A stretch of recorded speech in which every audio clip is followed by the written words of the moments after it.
Welcome to the Unpressed Podcast, our weekly virtual cocktail hour between two old friends on opposite coasts. I'm Jenny, a single mom living in Silicon Valley in the land of tech bros, venture capital, and questionable wellness trends.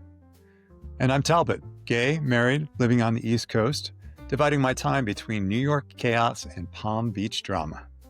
We've survived marriages, divorces, bad highlights, worse decisions, and somehow we're still laughing. Mostly to keep from crying. So every week we pour a drink and unpack whatever life, love, or our aging bodies have thrown at us lately. No filters, no pretending to have it all together. Just two friends, a little too honest and completely unpressed.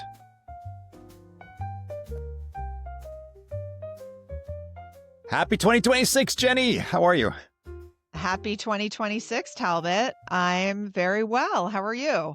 Good. Survived the first 5 days of the new year. So I hope that bodes well for the next 360. Yeah, you had quite a special event in your life this week. Yes.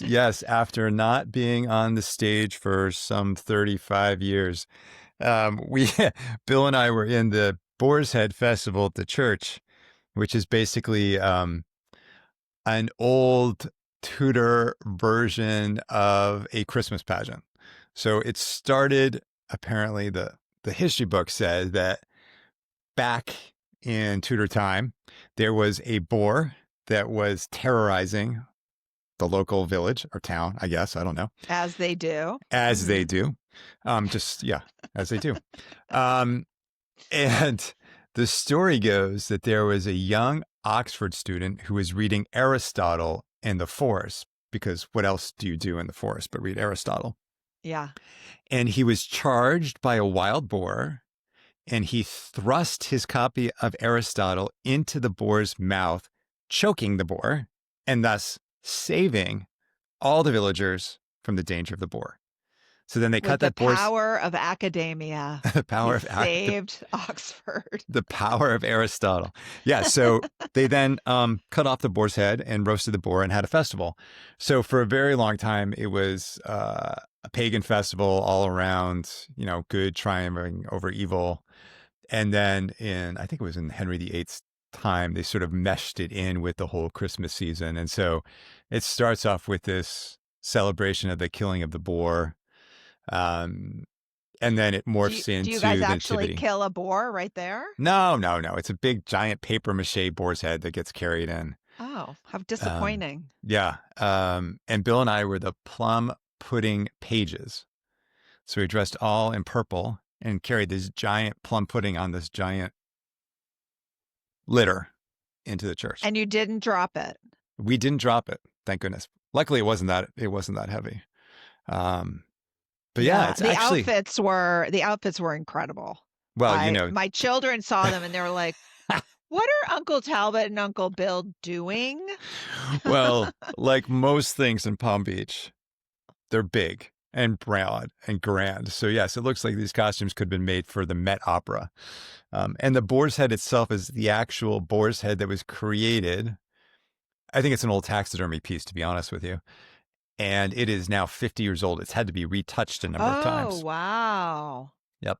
But then the big thing is at the end of the last performances, so there are 3 performances.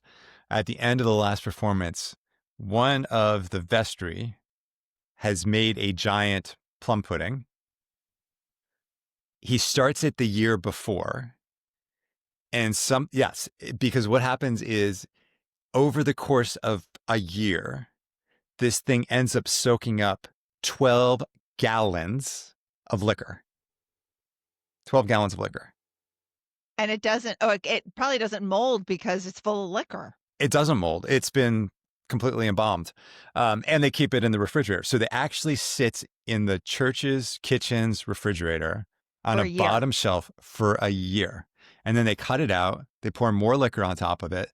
They light it up. And they cut you this little slice, and then they serve it with this kind of clotted cream that's got more liquor in it.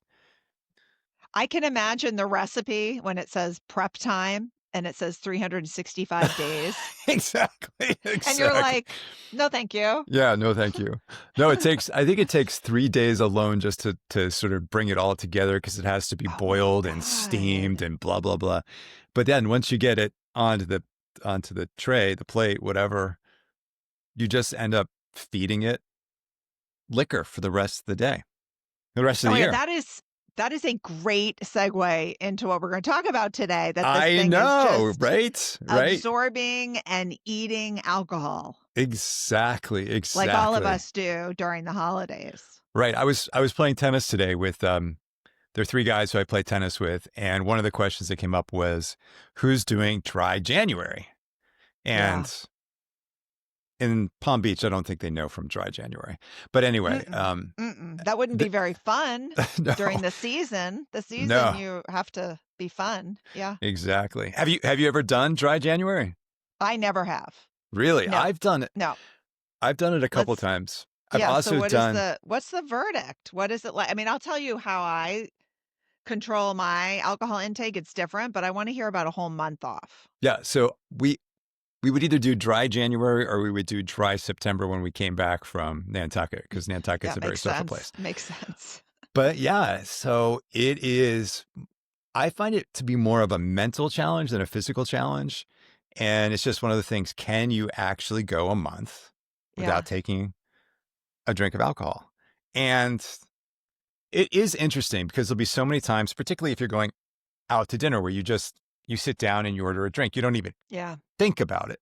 Yeah. But when you force yourself to think about your consumption, then you become aware of the fact that actually, like most things in life, we just partake in almost a mindless fashion, Right. and that you don't really need to if you don't want to. Right.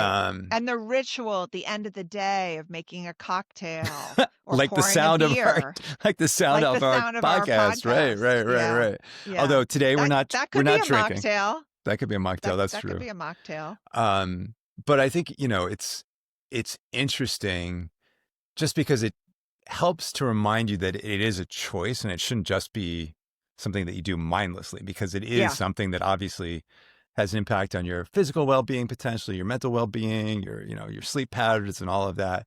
And I think we just fall into a pattern of behavior. But it's so interesting because, there's been this whole thing now about sober curious. I'm hearing more about sober curiosity than I'm hearing about dry January.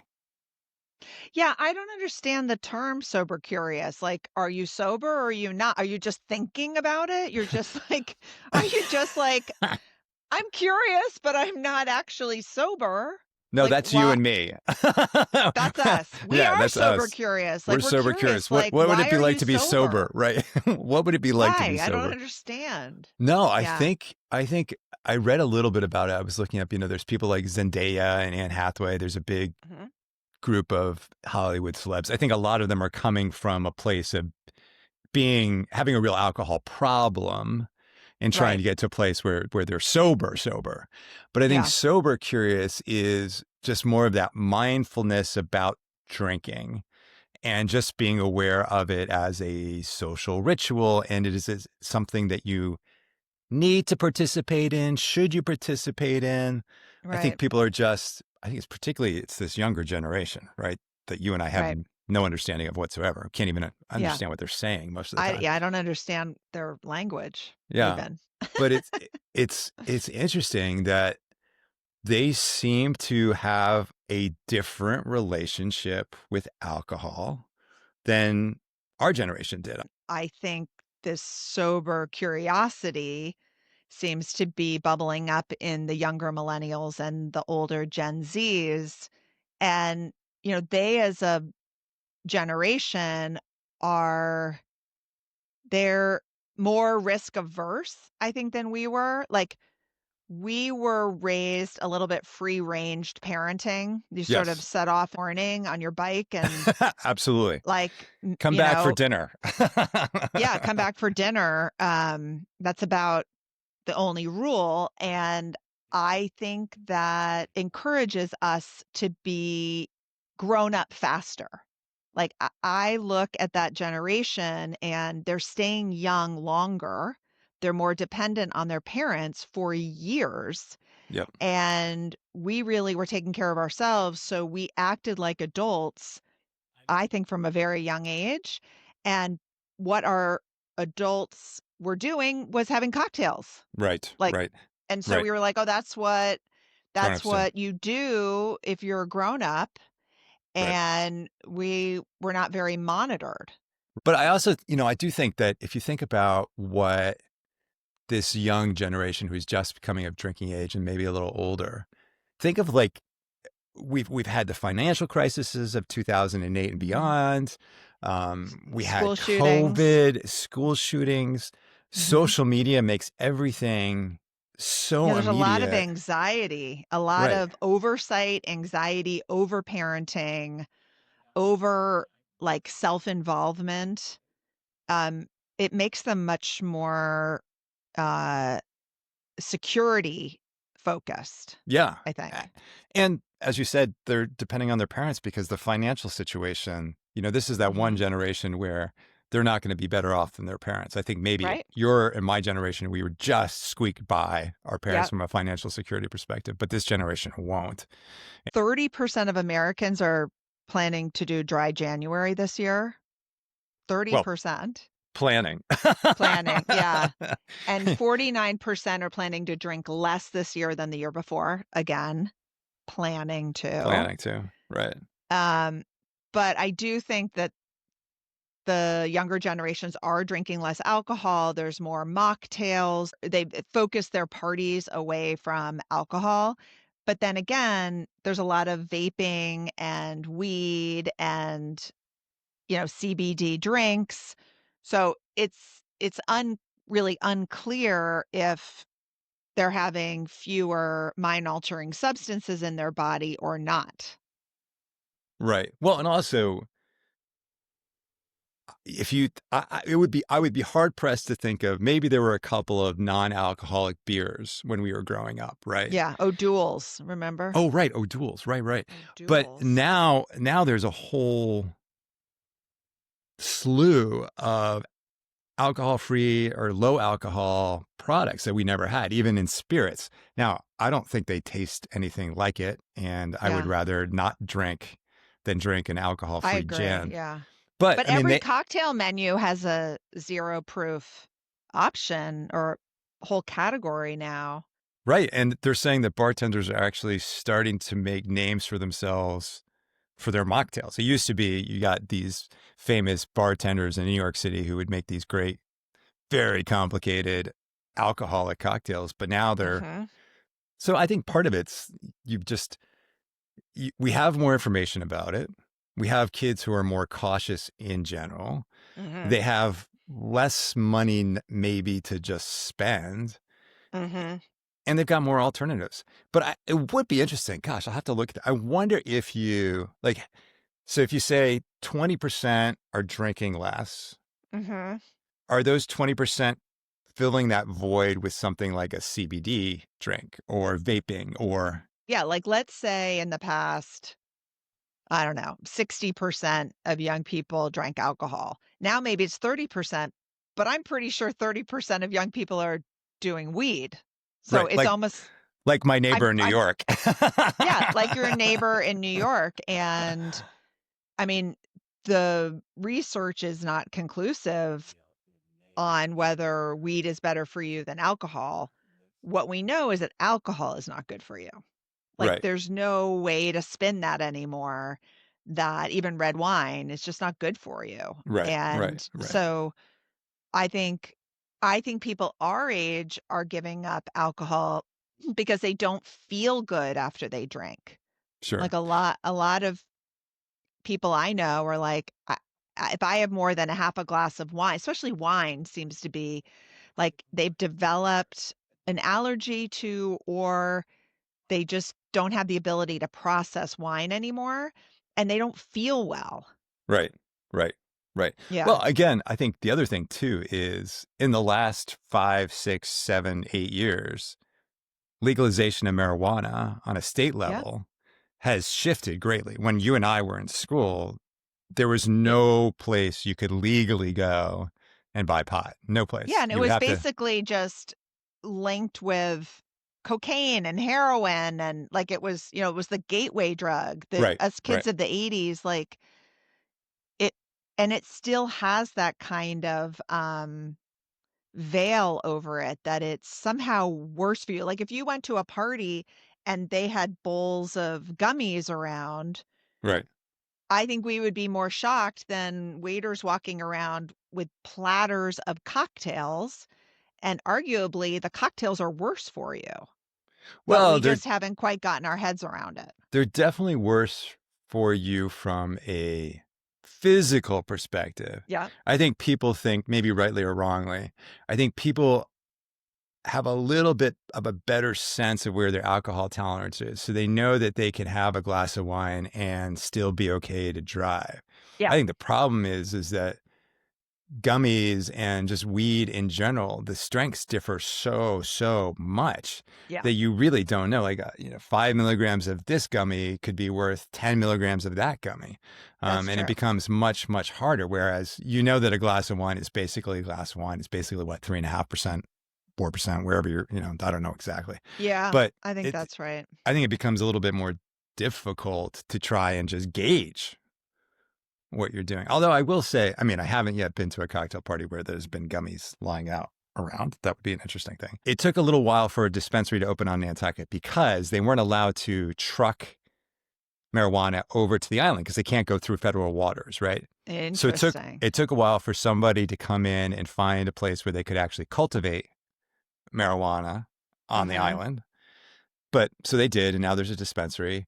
And I would say probably 3 or 4 years ago, the number of people who I knew who knew about this dispensary and had been to the dispensary was fairly Uh-huh. high.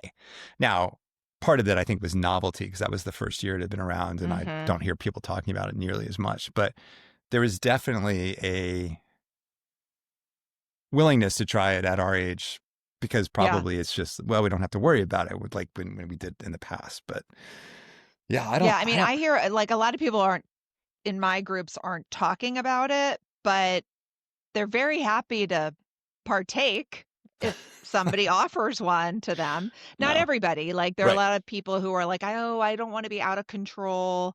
I know if I drink, I know how much and how Right. I'll act, That's and the I'm thing. not sure." So That's the it's the thing. risk averse people, even in our generation, who aren't really willing to try it. Um, That's interesting. It's the risk averse people in our generation who don't want to do gummies, but it's the risk averse younger generation who would prefer to do that and drink. Possibly, yeah. Possibly. Yeah. Yeah, and I think this, of course, in our generation, there were people who smoked weed every day to chill out. Right. That's happening in the younger generations too. Like people are coming home and having a hit or having a gummy or taking one to go to sleep. Right. And And there's that's somehow it's so interesting when I have friends who take them for sleep. They're like, "Oh, no, but I just take them to sleep." well, I mean, is that no different than somebody saying, "Oh, I have a glass of wine at night to help me go to sleep," right? It's just a Yeah. different. It's Yeah. just a different. I mean, all those drugs at a certain point work on depressing your nervous system, depressing brain Right. activity, and all of that. So um, they all sort of work in the same way, I I guess. don't know that weed does though. I think it depends Oh, on like, I do think there are, strands, strands strains, of weed that make you mellow, and there are strands that make you social, and there are strands that make you giddy and happy. right? Um, and I think that's what the fun of it is that it's like you you can sort of choose your own adventure. It'll be interesting to see what happens with the next generation as they sort of come into it, because you have some of these kids who turned 21 when they were living at home in COVID, Yeah. right? So they just sort Yeah. of missed that whole Mhm. going off to college, first being able to drink, by getting a drink somewhere with a fake ID, and then being able to drink legally. That's sort of that whole maturation arc just didn't Yeah. happen for them. So it may be that they just missed it and didn't really miss it. They didn't think it was an Yeah. important thing to sort of track through, where I think for us, it was just one of those, it's like, You turn 16, you get a driver's license. You turn 18, you register to vote. You turn 21, you're legal to drink. It's one of those milestones, and I don't think kids think about it in the Yeah. same way. So I don't know. Must take. It'd be interesting to see. I mean, Are you you you doing are you doing dry January? no, I've been thinking about it, to be honest. No, no. I mean, I definitely, and when I started on the GLPs, when first started on tirzepatide, that completely numbed my desire for drinking. I've heard Big, that's big what time. I have heard from friends of mine who are on it. Like, I have a girlfriend who's on one, and she was like, "I don't really wanna drink anymore," and I wonder if I was an alcoholic because my desire to drink was so strong, and I didn't even know that until the desire went away. Yeah, that's interesting. I'm not sure. I don't know if it was desire. I just kind of lost the taste for it for a while. So Yeah. after I started on it, I've been on almost 2 years now. Um, I remember those first couple of weeks, months, I would, just as a regular course, if I'm making dinner, I would shake up a martini or pour a glass of wine. And by the time I got through dinner and cleaned up and was watching TV, I realized that the glass of wine was still half full, or the martini Interesting. had 2 sips out of it. And it was Yeah. just because it was almost like similar to, I didn't have the same desire to eat as much. Right. I just didn't Right. have the same desire to drink. It would be interesting to see I if think I it's a did it. super interesting possible treatment for drinking too much alcohol. Oh yeah, Like, yeah.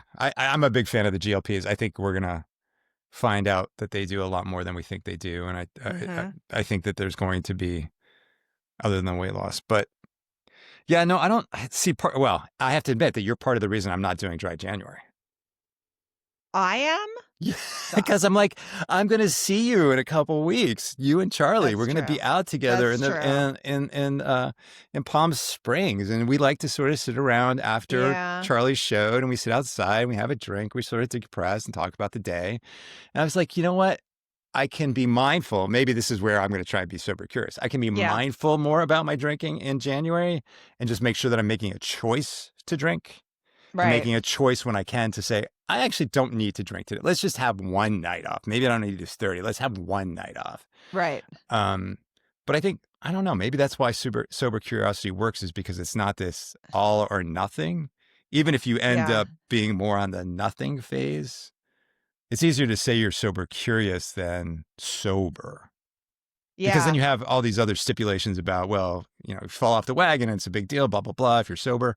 Right. Um, I think some people do Whole30 or they do dry January and they get to the end and they're sleeping better and their aura ring is telling them like, you actually had a great night's sleep after 4 weeks of no alcohol, and, they feel better, and it is very motivating to keep that up. yeah.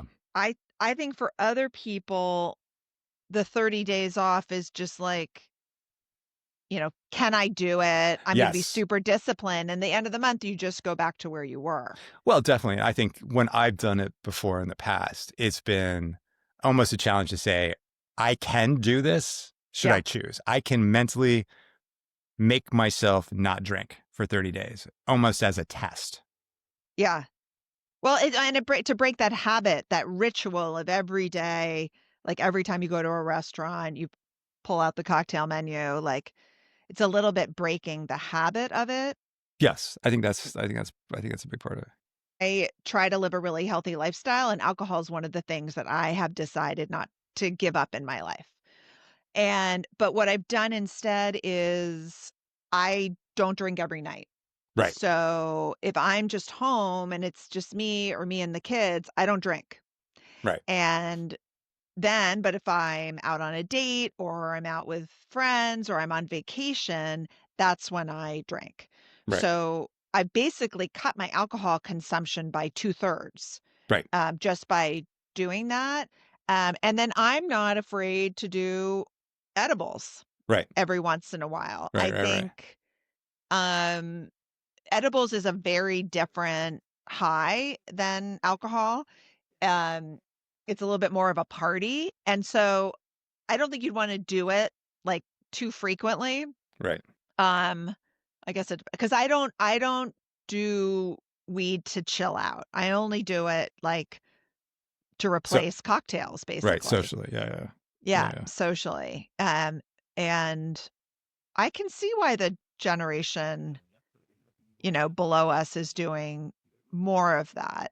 Right. Um, what I don't understand is the people who are vaping all day long and they're vaping on the street because it's so dis discreet. It's not discreet, but it doesn't smell the same way cigarettes do. So Right. or weed does. And so they're vaping all the time. Like I Right. see people at work and they're Right. Right. Well, and like we that don't can't be good for you. well, I think we're going to learn very quickly that vaping is incredibly, incredibly, incredibly bad for you because to your point, it's like I can just take a hit every couple of minutes versus, Yeah, a cigarette or even if you're smoking a joint, you'd light it up and it would be gone. And then you either have to get another one and light another one or whatever. right. You'd have to walk out your office to go and have a cigarette break if that was what you were doing. But yeah, Mhm. now I was, I went to the gym the other day and this guy was putting away his stuff, getting ready to go out on the exercise floor. And the last thing he did was take a big vape and then put his pen in there to go work out. I'm like, that seems bizarre. Like I've never understood Exactly. when Talk Equinox about a is, habit. Like you're taking a hit before you work out. Like of what? And of what? Like yeah, something you can be chemical. vaping all sorts of different things. Yeah, I yeah, yeah. mean, Well, I've never understood anytime Equinox has done sort of a wine and cheese party on the floor. It's like that seems so weird. It's like I remember years ago, that's when I was crazy. when I was rowing competitively, there was, they've opened up these rowing machine studios, and you can take a rowing class just like you take any other kind of. That sounds so boring. It's I'm not gonna just say that. if you're It's doing with a not whole like you're just like all no, together. well, Like, you're all, you're changing the speed, you're changing the cadence, you're changing the music, whatever. But I will say there was one time when I got a email from the place where I was going, and they're like, "Oh, we're gonna do this thing where it's like a relay race, and you row for 500 meters, and then you have a beer, and then you row." I'm like, are we in college? I wrote to them. I wow. said, I think this is the worst idea. Of course, then I got on my high horse and that because I do that. But You're like, I'm gonna wait till I get home to drink my alcohol. I was like, this is a really bad idea. You're rewarding people for exercising by giving them alcohol, and you're Yeah. bringing in alcohol into a physical fitness situation where you're trying to convince people to do better by themselves. Yeah. It just, but again, it's the same way when Equinox does like a wine tasting. Why? That's You're done with so the, interesting. but Yeah. I think the vaping thing is really, yeah, really problematic. I talked to a friend this week. I talked to a friend this week who said she was doing California dry January or she said California sober. And I was like, She's "What's only drinking California California sober?" wine. Only doing gummies. She's like, "I'm Sure. alcohol. I don't like alcohol anymore. I don't like what it does to me. I don't sleep well. And if I'm going to do a substance, I'm going to." So she's like, self-admittedly, like, I'm not sober, but I'm alcohol sober. So I'm California sober. But I will say, whether or not you agree with it or not, this generation has made us talk about this in a way I don't think we've ever talked That's about it. true. Because it used to That's be like true. you were either an alcoholic or you were a Yeah. drinker. There was Do you no. remember, Talbot, back when we lived in New York and we both worked in advertising and the people like just a half generation above us would go out to China Grill and have 3 to 4 martinis at lunch I I do remember this. and I come I back have to a, the office totally hammered? I said, well, in the old days, this is B when they would go out and have a 3 martini lunch. Yeah. So she said, okay, let's go. So we went out. We had 1 martini. I came back to work and I could barely stay awake. I thought, Yeah. but I will say, back in the Mad Men days, martinis were 2 ounces. You Oh, go out well, now and they're 6 ounces. So we were yeah. basically having a 3 martini lunch. But Wow. yeah, Yeah. I can you yeah, imagine people going out and having a 3 joint lunch with your boss? can you That wouldn't happen. imagine? No, no. I know nobody in like my groups of friends drink in the middle of the day. Like I, you I can't can't even imagine. I can't imagine. I couldn't do that. get them to have like a glass of rosé in the or a mimosa. Like just people have really cut back on the amount of times, because if you drink a little bit all day long, you don't really notice it.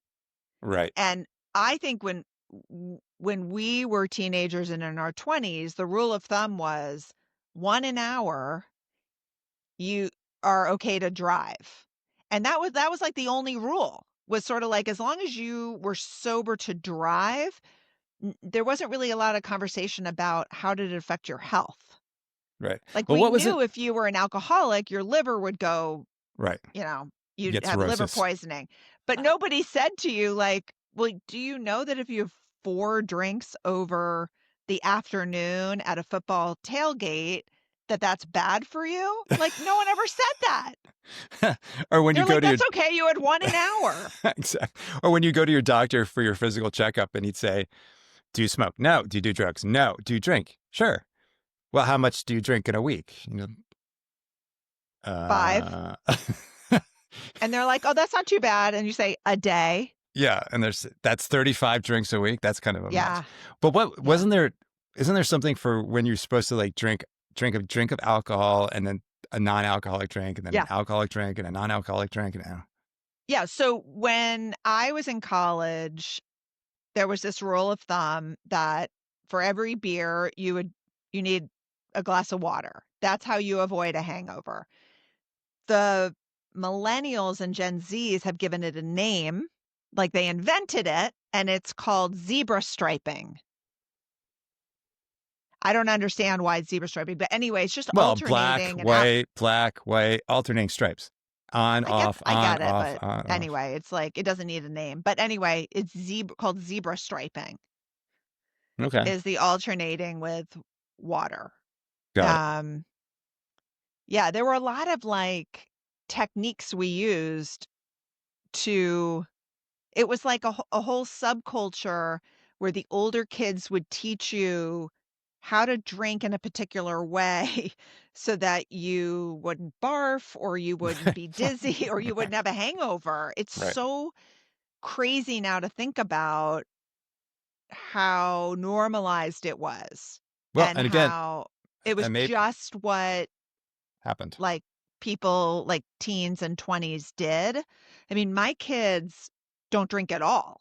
Right, They are completely uninterested. right, Um, a lot of people in that generation aren't even interested in getting a driver's license. Like it's all part of this, like, I'm just going to stay in the home womb for longer. I'm not going to drive. I'm not going to drink. I'm not, right. it's like, Well, it's like the risk. Yeah, they're also so worried about something that they do being caught on camera and being posted to social media that's and true. And that's becoming a complete. healthy. That's Right. healthy. But you know what? Stop filming yourself. Yeah, but it's not only that; it's like people filming you, right? You Yeah, see at all a these, party. That's right, true. right. So That's true. you have to be careful. Yeah. But Yeah, because everything has to be documented. I was traveling and like watching somebody with their camera, it's like there was a mountain behind them and they have to catch themselves in the video of the mountain and they almost fell in a ditch. right. And I was like, you don't have to film yourself in the scene for the scene to have happened. See, that's But what we should be promoting for these young kids. It's not sober curiosity, but living in the moment curiosity. Put your freaking yes, phones down, stop posting, stop reading, stop whatever. yes, I now make it a policy. If we go out to a restaurant with friends, yeah. because I'll say that Bill and I don't do a good job of it, it's just the two of us. But if we're with friends, and there are no kids at the table, sometimes when you've got kids at the table, you can't avoid it. If we're just with friends, it's put your phones away. Like we don't see each other hardly ever. So, Did you ever hear this rule where everybody puts their phones in the middle and whoever touches their phone first pays the bill? oh, I've heard that's sort of the most current version of everybody would throw their credit card into the middle of the Yeah. table and they'd pick out one. But Yeah. I love that idea. I love, there have even been a few times where we've gone to shows on Broadway and they have forced you to put your phone in a sleeve and they lock it. And Really? yeah, yes, because they've had problems with people filming it.